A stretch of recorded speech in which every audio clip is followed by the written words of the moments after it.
Алай сорадым. Махырға путешествиелерге боллық мұт дейді.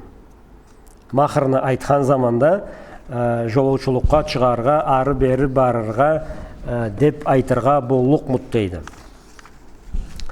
Енді махыр ол шариатта қиматы болған затны айтырға жарайды. Шариатта нені қиматы бар есе да. Шариат неге қимат берейсе, неге баға берейсе да. Шариат неге баға бермейді? Неге қиматы жоқты? Харам затқа. Харамны шариатны алында қиматы жоқты. Аны үшін ол харам затны махырға айтырға жарамайды.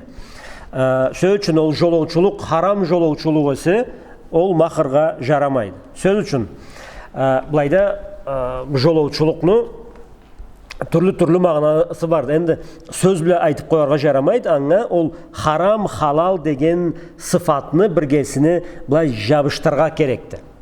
Сөз үшін бір ұлы немеде, кемеде жер төгерегіне жолаушылыққа барады, круизге барады.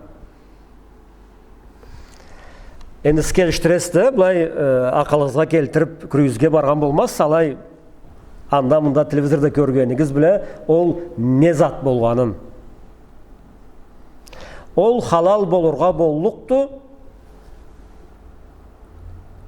көздеріңе қысып каютаңа кіріп, аннан шықмай тұрған есең. Алай тұрлығы сен нек барасы? Алайтта? Хар затта болдықтан да. Олда, атларын сағынмайық шариатны түрлі жорықларына бұзықлық анда болмай амал жоқты. Аны үшін, сөз үшін ол жарарық түйілді махырға Средиземный моряда круиз етеме деген. Дүнияны башында ең бұзық қалай шақарла бар еселеді ары кірліксе, ары кірмесеңді ол кемені içi саңға қалайтайын бұлай